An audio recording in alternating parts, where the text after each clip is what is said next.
Well, hello everybody. Welcome to another not so late night edition of the Missing Wolves post game podcast live stream thing. I'm your host Andrew Dukowitz from ZoneCoverage, and today we got Benny Hughes from Canis Hoopus joining the show, a seatmate of mine a couple times last year. Benny, how's it going, man? I'm doing great. Andrew. Thanks for having me. This is awesome. This is super cool. I've gotten to tune in a few times and had a good time. So I'm just happy to be a part of it now. So I appreciate it. I mean, the goal of this whole thing that I'm trying to do here is basically like, let's do a Twitch stream, but basketball, where chat kind of decides where the show goes, and we're just having fun, because I will watch people play video games on Twitch for like 6 straight hours instead of buying the game myself. Yep. So it's how do we get that into sports media where people will watch, feel engaged, communal, like all of that stuff. So thank you for tuning in, but also thank you for joining, because I do like you do good social media work.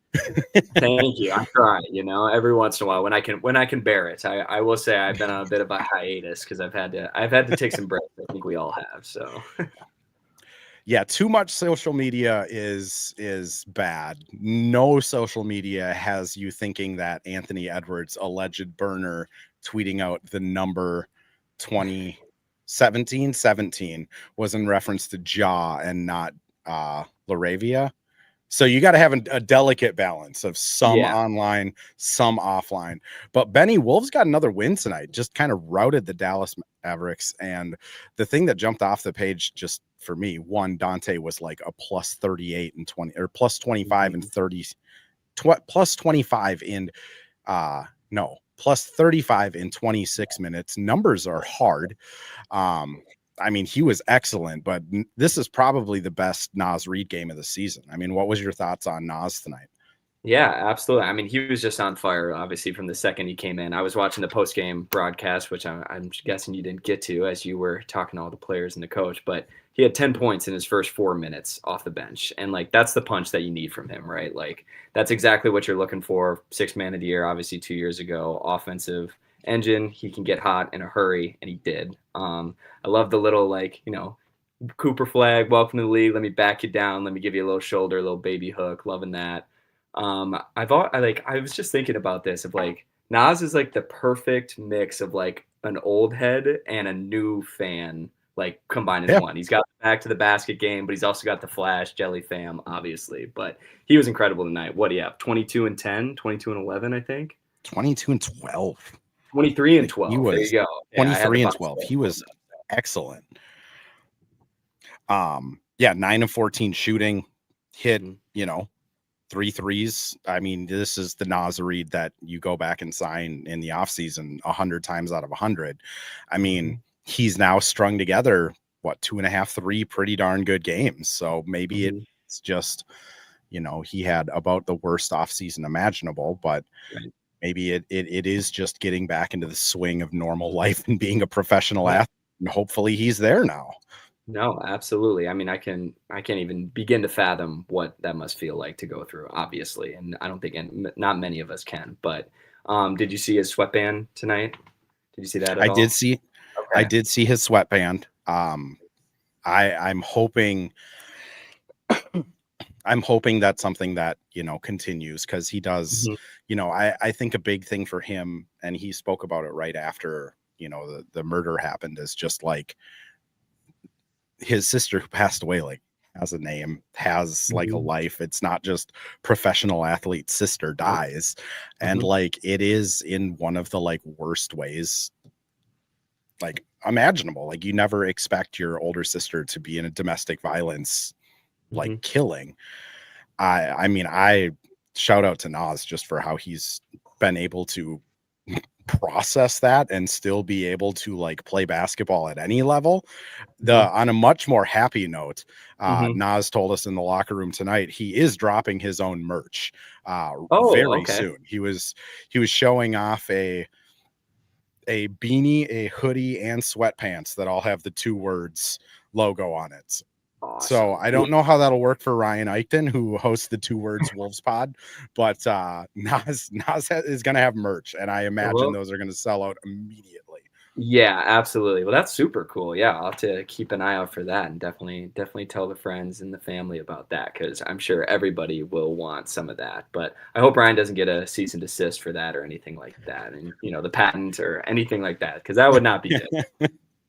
My hope is that, since like Naz has talked to Ryan, that maybe Yep. there's a workout that they can have there. But Yeah, for yeah, sure. I was pretty psyched for it. I was like, how does he not have merch already? Like Right. that guy should have merch. Yeah, But absolutely. coming soon, 2 words. It was all black and white from what I could see, but yeah, excited for that. Hughes jumps in the chat here over on YouTube. We'll get to this one right away because I'm not there yet. But Benny, is Jaden McDaniels a top 3 Wolf of all time? I mean, he's got to be close, right? And that is my older brother, I will tell you. So Oh, just okay. so you know, so just so you're aware, and he is a very big Jaden McDaniels fan. But man, I Aren't mean, we all? yeah, Did I he mean, how can win you not? the trees jersey from Allison that she pulled receipts? I don't know if I you saw that, but Jaden's girlfriend Allison did think a I did. Twitter giveaway of a Wolves jersey, and she was like, whoever can send me a screenshot of the earliest tweet of them being on Jaden McDaniels. So Yeah, absolutely. I mean, no, I mean, I think I just saw like Dane tweeted out tonight, right? He's number 1 in the NBA, all of the NBA, in 3-point percentage now at 52. Like that's insane. Like you'd have told anyone that when he started his career, obviously, but even just the last couple of years that he could reach that mark is just like unreal and just a huge uptick for the Wolves offense having that bona fide third option. I mean, it feels good to watch the Wolves offense this year, and that hasn't always been the case in the last couple of years, especially. So, yeah, but he's what's just been wild with what's wild with Jaden is just like, I think if he shot 38%, everyone would be ecstatic. Like yeah, I would be sitting here going like, where's Jaden's ceiling as a 38% 3-point shooter? mm-hmm. I mean, we have a sample size now. Like it's not like we're talking about 2 or 3 games. He's done this for a month and a half. Like Mm-hmm. this might just be Jaden. He might just be a good 3-point shooter now. And just not only catch and shoot either. Like you've seen some of them where he's like guys are going under screens, he's taking one dribble and just pulling it, and he's knocking it down. And it just like the confidence level is right there. I know that Jim Pete has been saying on the pod or on the broadcast too. It's just like one of the things that's changed is like if he misses one, he's taking the next one with the same level of confidence, with the same mechanics. Because sometimes it was like a little bit of like I'm going to try to will it in after I've missed 3 in a row, 3 corner threes. And obviously, just kind of going into the whole ecosystem of the Wolves offense, like he's getting the looks, he's getting plays ran for him now. He's been in a better rhythm than he has been before. So obviously, that all contributes to it. But also, just like props to him for doing that. Going out and actually making those shots and shooting with confidence. That's half the battle, right? It does make me wonder like how much the slow starts were just affecting him for an entire season. Like he came on at the end of last season. The year before, that was the handbrake season, so we didn't get to see him in the playoffs. The year before that, I don't remember him being particularly like awesome towards the end of the season, but like, I mean, he was objectively like pretty bad offensively to start last season, which some of that is, you got 2 new guys in your top 8. You're trying to figure out like where you're supposed to be in the spacing. But like, I don't know. I truly don't see this dropping off much. Like, I don't think he's going to shoot 55% and set a new 3-point percentage record. But like, I think he'll finish the season probably shooting like 40, 44 now, which is that's good. Like that is like a very good percentage of threes on a guy that shoots at volume. The other thing is, like you said, he doesn't stop taking them. I mean, last year, the year before, if he missed 1 or 2 of them, it was just all right. Well, Jaden's just kind of out there now. Like he's not gonna really look to get the ball. This year, he's just so aggressive and trying to get the ball and like make people know he's open that, I mean, I'm not willing to say he's a top 3 Wolf all time. I think he's like, without going through the whole list, I'd say he's probably between like 8 and 12 though. Yeah. I mean, when you're winning, part of that is like kind of sad that like the third guy on a Wolves team is the 12th all time, but like, yeah, he's getting up there quick. No, it's been a joy to watch him just overall this season. Obviously, we knew the defense was there, the point of the attack defense, but now you can't just hide guys on him anymore. Like Dallas wasn't able to do that. You got to put an actual defender on him, and you can't just stick whoever your smallest or worst guy is because he's going to kill that every time. Well, and that's, with everything this season probably has to be viewed through a lens of like, what's it going to be in the playoffs, right? Where, if it's Jaden and Ant and you're matched up against Oklahoma City, like obviously that team can still probably cover a 40% like Jaden, like they just have the ammunition between Dortz, J-Dub, and Caruso, but not many other teams can handle like what they can put out offensively, which I mean, kind of similar. Like if you had told me a Rudy Gobert team would be a top 3 offense and then it doesn't look like it's going to drop off, I would be shocked last year. Yeah, no, I mean, for sure. And like that uptick can like make up for a lot of like, obviously the defense hasn't caught up quite yet. Obviously it's getting better. Need to see it against better teams. Of course, that's always the caveat, especially this early in the year, but like you got to play who's in front of you. And if you're scoring at that rate consistently and just like the process is just so much better. I mean, it's like night and day. It's like what Chris Finch has envisioned since he got here, right? Like he's always talked about ball and body movement. Like we got to move the ball. We got to cut. We got to do all these little things. And finally it's like, okay, I see the vision now, like maybe we don't have to call plays all the time because obviously that puts a cap on it. But yeah, it does seem repeatable and it does seem like I would be shocked as well if they dropped out. It's always funny because how Chris Finch talks is very similar to like Greg Popovich, Steve Kerr. Like they want this beautiful game, ball movement, like 4 guys scoring 10 to 20 points. And like, it's always been a pipe dream here until this season. And Professor brings up in the chat here of just replacing Mike with Dante in the starting lineup. Like, I don't know. I think that honestly has quite a bit to do with it. I mean, I still think Mike has a role on this team. I still think the 12 to 15 minutes he gets is probably equivalent to one of the best backup point guards in basketball right now. But like this starting 5 doesn't really have a point guard, and Dante is the perfect guy to throw in there without a point guard. Wouldn't you say so? Oh, absolutely. I mean, I am the biggest Dante DiVincenzo fan you will find personally. So I gotta rep my ginger bearded friend as well. So anytime I see him, that's my guy. And just like the spacing he provides. I remember like in years past you talked about like, or like we've heard the thing of like being guarded like a shooter or being not guarded like a shooter. Like Jaden was not guarded like he could shoot the basketball, even when he had that 1 year where he was like at 38, which was a couple years ago. Dante's guarded like he's a shooter, no matter if he's 1 of 9 or if he's 7 of 9, right? And just the spacing that provides, like he's able to sit there at 28 feet and still be a threat. And just like they're not able to bring that gap help on Ant, especially, like obviously he's going to get double teamed a lot, but like anything that you could do to relieve some of that. And he does that like to a T. And again, no matter if he's making shots or not, he's got that. So that's really awesome. So I talked to him at practice today and just kind of asked him, like Jaden's offense and how they're playing in transition. Like, has that made it any easier for you as a shooter? And he's like, not really. Like everyone still guards me from the second I step over half court. He's like, what it has done is it opens up everyone else. Cause now you have Jaden running full speed on a fast break. They're like, oh crap, we got to guard Dante.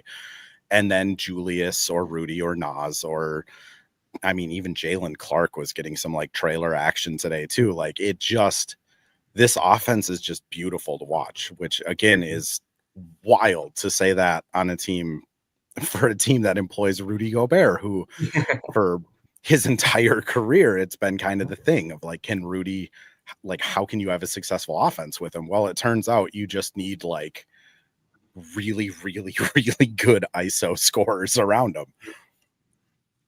Your brother here asks thoughts about the Terrence Shannon Jr. injury, where he slots in when it all comes back. I'll just be honest. Like I kind of under the impression that maybe he was dealing with something even before he went out with the calf stuff. I mean, he wasn't like able to turn very well, which I kind of joked about on this pod a couple times of just like, well, he tries really hard and he looks like a bull in the china shop when he's playing on defense. But now I'm kind of thinking like maybe he was dealing with like a foot or calf thing that just got more aggravated, and that's why he wasn't moving. Completely a guess on my end. That might be biased because I like TJ, but I mean, where do you think he does slot in when all of this is said and done? Yeah, absolutely. I guess just like based on what you just said, like, I mean, for a guy that like he's got the NBA first step, right? Like he's got that pop, that burst to the rim. If you're dealing with anything like that and you're even like slightly hindered and like that's your thing, that's tough, right? Like it just exactly what you're talking about. As in terms of where he slots in, I mean, I'm just thinking about like the bench as a whole, right? Like obviously Naz is coming on, Mike's got his role, Jalen Clark again plus 15 tonight, I think, and he's just like putting D'Lo in jail. Like that dude made that guy's night hell. Poor D'Lo. Yeah, I know. How the mighty have fallen. Like, man, garbage time with Jalen Clark locking you up, and then Bones. Yeah, and for Dallas, you know, so like, yeah, that is a dark place maybe. So don't want to breach that one. So obviously, like those guys, I mean, they need to have a role, but like they do need some offensive pop outside of Naz off the bench. That is the one thing about switching Mike and Dante, right? Like Mike, obviously he's still shooting 45% from three or something like that, but you're not really looking for him to come in and score 8 points off the bench. I think TJ can do that. And so there is a place for that of like, hey, maybe Naz is having the best game or even just one of the starters is having the best game.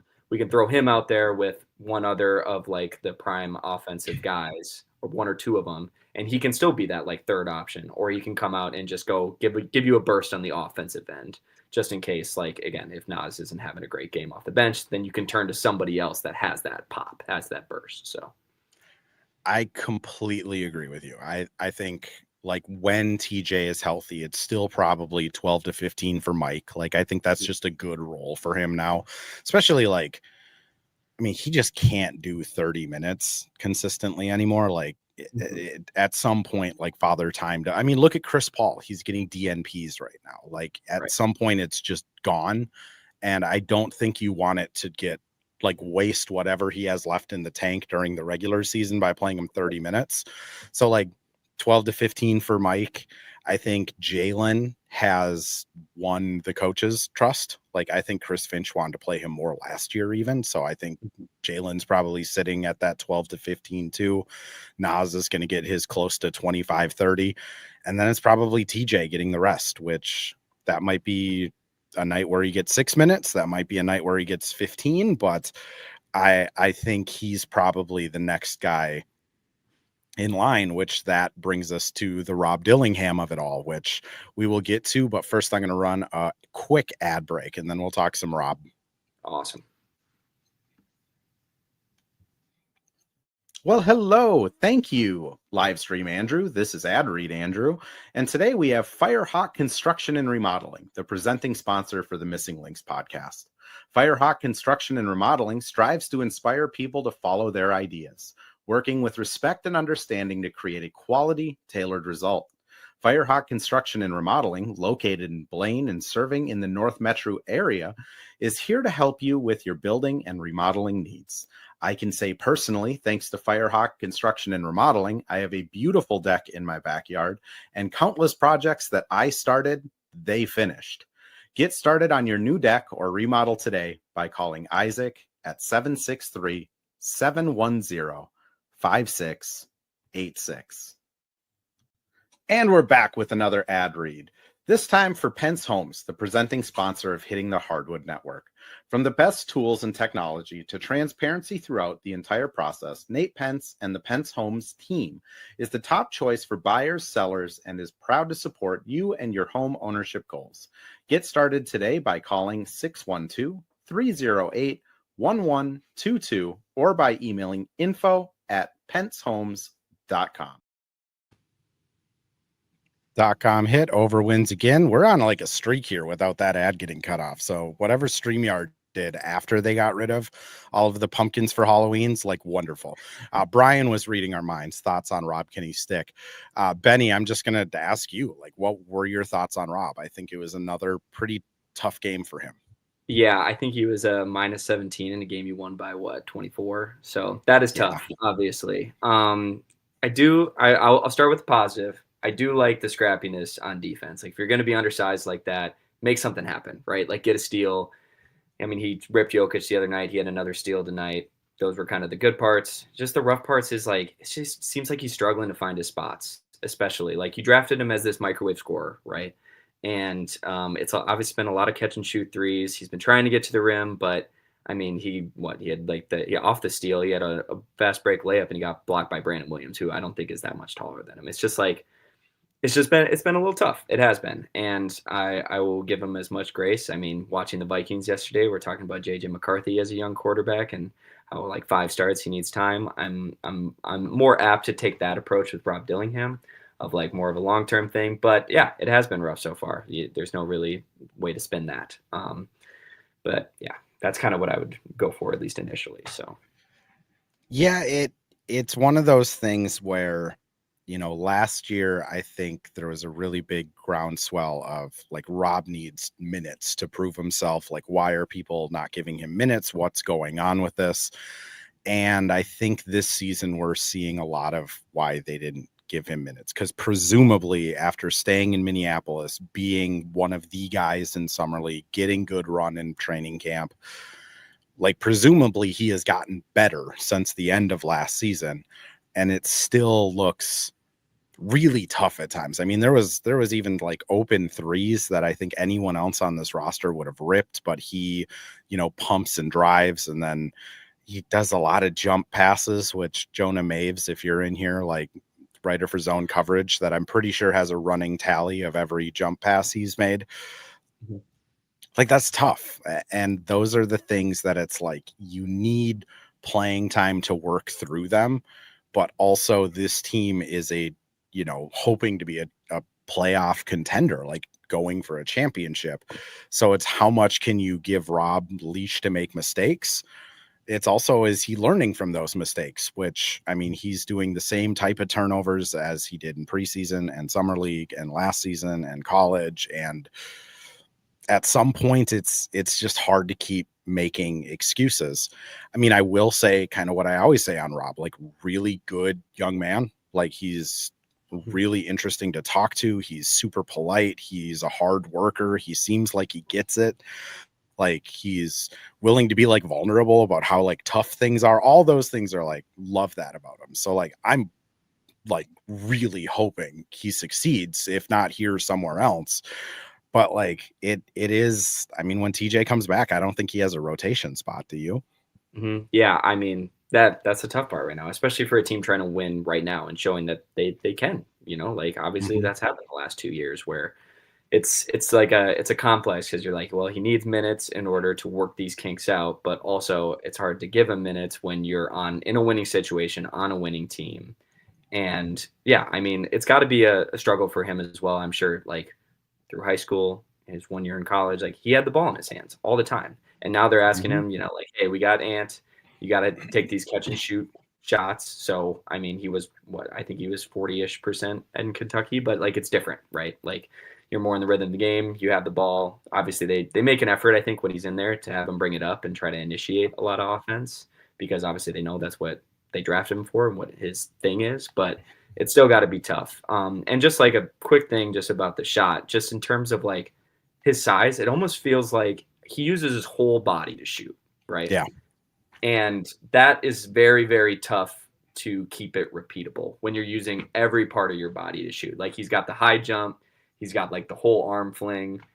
It's like, obviously, I think he's a good shooter, and I would believe that. I mean, you watch him shoot every day. I'm sure he barely misses, as most of these NBA guys do. But I do trust the shot, but it's still sometimes it's like, that's tough. That's tough to make it repeatable when you're using your whole body because one little tiny thing throws it off, and then it's tough just to make that shot. So, I mean, the perfect comparison on the other side is Klay Thompson. Like whether he is whipping off a screen, whether he's shooting a floater, whether he's gunning it from a logo, like his form, his release, his hands are always in the exact same spot every single time, no matter what. And I know that's what they've been working on with Rob. Like Chris Finch was pretty candid about it at the end of last season of like, we are really trying to get it so his at least hand placements in the right spot. So if there's like defenders coming from different ways, like he can at least be consistent that way. But it's been really inconclusive because, like you said, he shoots with his entire body. Like his feet go 3 feet in front of him when he shoots it. And that's, I mean, you mentioned like being a smaller guy. Like that's tough when you're a smaller guy, because then you're losing that space that you might have gotten from a defender. So, I mean, it's tough. I guess I don't know what his future is with this team.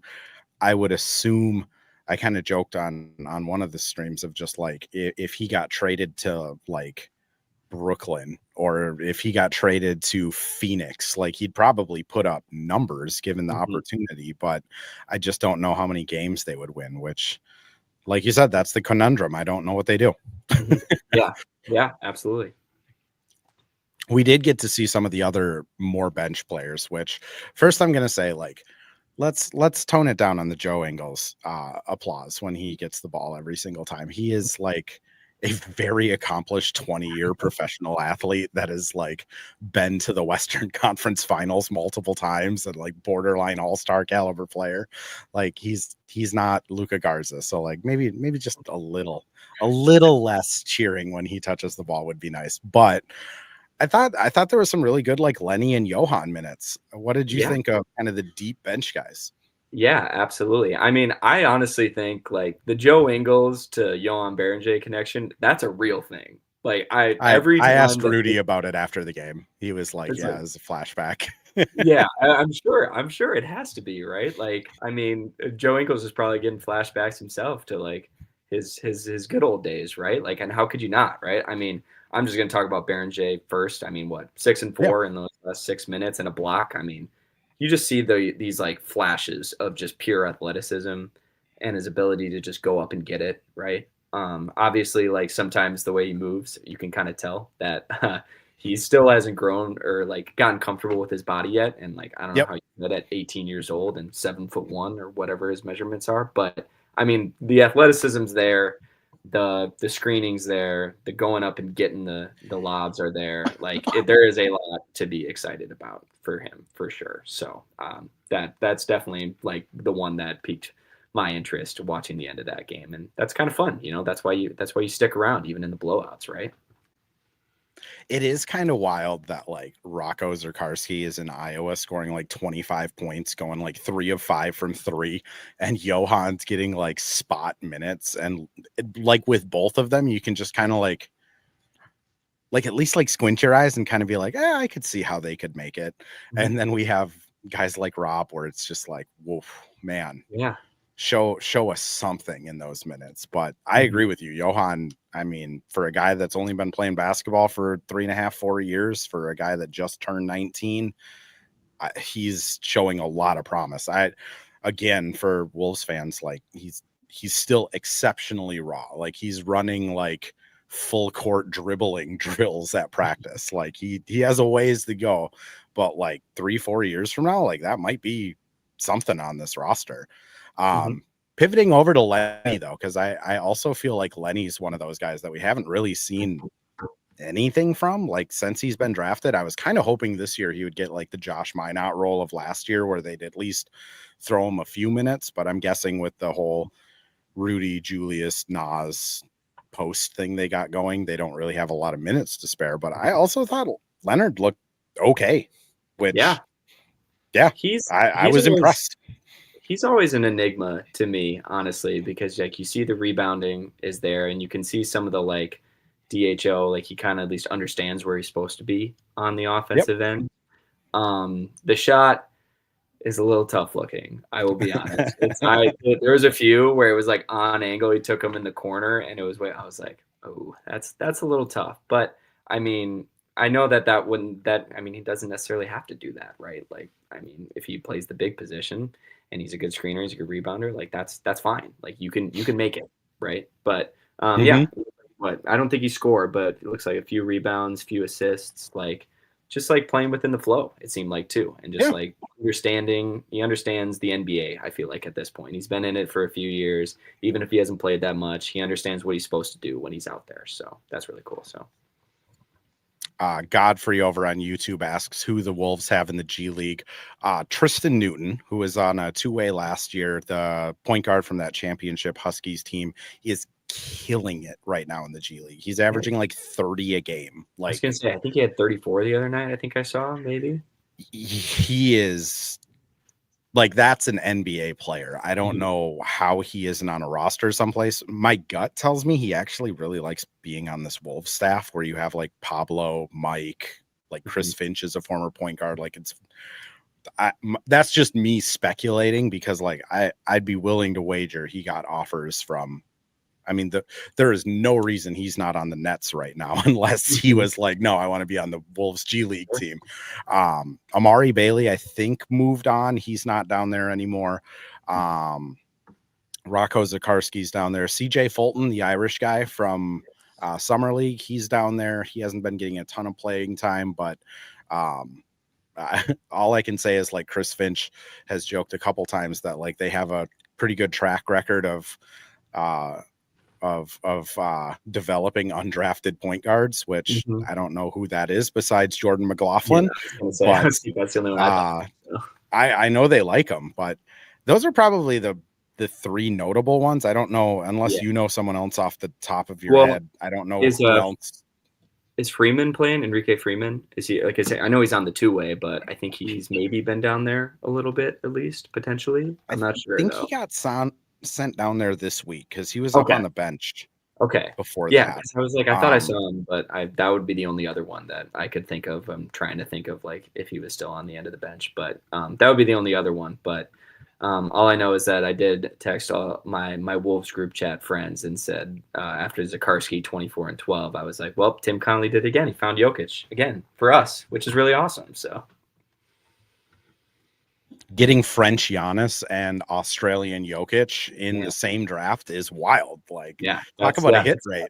Yeah, for real, right? Like, that's crazy. So, I mean, I joke, but I do think, Johan's going to spend time down there. I don't know when it'll be. He'll probably go down like TJ did last year and get like 4 to 6 games to just start and play 30 minutes. I could see Juzang going down there too and just chewing up some minutes. I mean, he's a capable NBA player, but like at some point you get cold if you're just sitting on the bench for like months on end. I don't think, can they send third-year players down? I don't think they'd be able to send Rob down. I don't think so. Yeah, I don't think so. I'm not 100% sure, but I don't think they'd be able to send Rob down.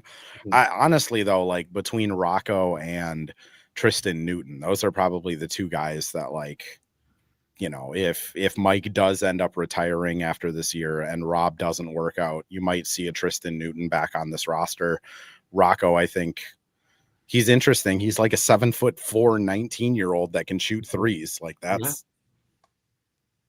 gives you a chance. Yeah, I know there was like the one thing floating around Twitter, I think, where it was like the first mock draft that came out like end of last season. He was like supposed to be a lottery pick. So, we can at least try to hang on to that. I don't know. Obviously he wasn't. So people probably saw some stuff, but yeah, absolutely. I mean, he's at least intriguing, especially at that slot. Like how often do those guys like actually do make it? Like, I mean, he has like as good once, like one a year.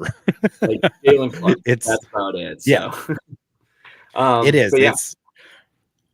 I mean, with Rocco, I got to talk to him quite a bit at Summer League, and it's just like he's another guy that like before he grew to be like 7 feet tall, he was like an Olympic qualifying swimmer. So like basketball was not his sport. His mom, I think, is like an Olympic swimmer for like the national team or something. He's super interesting, but like switched to basketball kind of late in the grand scheme of things. And he's signed to play with the Boomers, who are a professional Australian basketball team who have a bunch of like actual adults on it who are trying to like pay their mortgages. And they're just not going to play an 18-year-old very much on those type of teams. So like he only got like 12 minutes a game and then he's a second round pick. So like he could be a diamond in the rough. He could be just a 7'4" guy that's going to be on the team for 2 or 3 years and then, go play internationally. But Fun to talk about, at least. Yeah, I was gonna say, gonna be an awesome random wolf if he ever actually suits up at the end of a game, and you just keep it in the back of your mind for the future. We have a good track record with Australia guys. Like Mitch Yeah. Creek, random wolf had I Oh, yeah. remember he had a wolf tattoo on his calf. Like that was perfect. Godfrey, Tim Duncan was a swimmer. Tim Duncan was a swimmer. It must be kind of frustrating to be like a really elite athlete at a sport, and then it's like you're 7'4", you can't swim anymore, and then have to change. Yeah. Same with like Johan, like you wear size 37 shoes, you can't play soccer anymore, and it's like, sorry, dude. All right. Yeah, you gotta pick up a basketball. Good luck dribbling with your hands though this time. All right, so. And it's not like basketball's like super easy to pick up, but like credit to these guys. Yeah. Fair enough.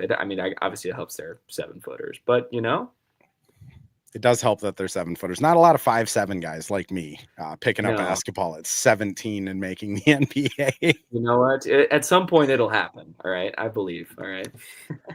I lost my belief like the second I stopped growing. So I've come to terms with there wasn't a path. It's just not, should have picked a different sport. Benny, I am going to call it here though. We're at about 36 minutes. Everyone that tuned in, appreciate all of you guys. But Benny, whether you're Dane Moore, John Krasinski, or whether you are me who's hosting this pod, anyone that comes on here, I just want to give the space. Anything you got to promote, where can people find you? Any causes you're interested in, whatever you have on your mind, the floor is yours. Man, causes I had on my mind. I was just gonna do a little self promo, a little shameless self plug. Let's see. Yeah, just Twitter. Fine. All right, let's just do that. Yeah. Twitter is the most place that I'm active, at least about the Wolf stuff. So you can find me at my name, but 2 underscores between the first and last. So Benny _Hughes. Check me out on there. Sometimes I tweet, sometimes I don't. Again, it kind of depends on how I'm feeling about Twitter that day. Otherwise, big thing most recently, I just had a piece come out at Canis Hoopus about Jaden's offensive leap, and I'm really happy about how it turned out. Felt like it was going untalked about for too long, at least on our site. So I was like, you know what, I can take that one. Let's do it. So really fun to kind of dive into all of that. Obviously, I had a lot of help from you and all the rest of the guys that were pulling all these stats for me, but just kind of compiled all of that. Talked about some of the stuff that I've been noticing, everything like that. So go check that out. Came out I think last Thursday, I think. So, and I was, he had a pretty decent game tonight and now leads the league in 3-point percentage. So I'm like, this is very topical. So I'm just going to drop that in. So, but yeah, that's all I got pretty much. Jaden McDaniels leads the NBA in 3-point percent. Like what a world we live in, Benny. God, maybe 2025 isn't so bad. Maybe we're doing all right.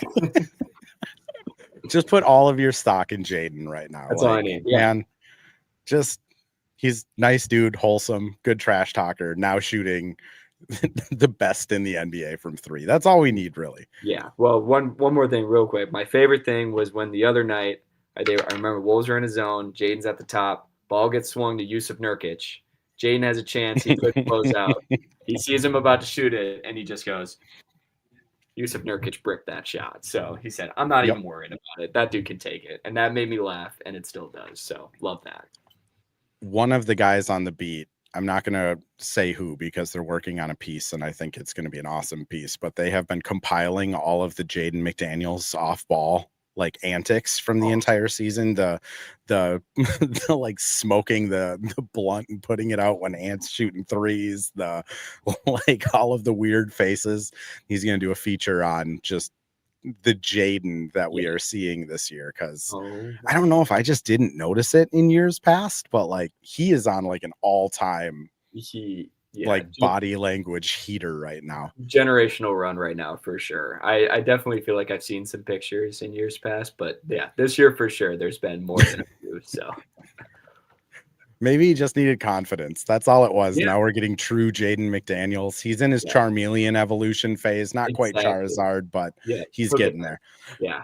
All right, we're making Pokemon references. That means it's time. We'll be back on what games next? The Wizards on Wednesday.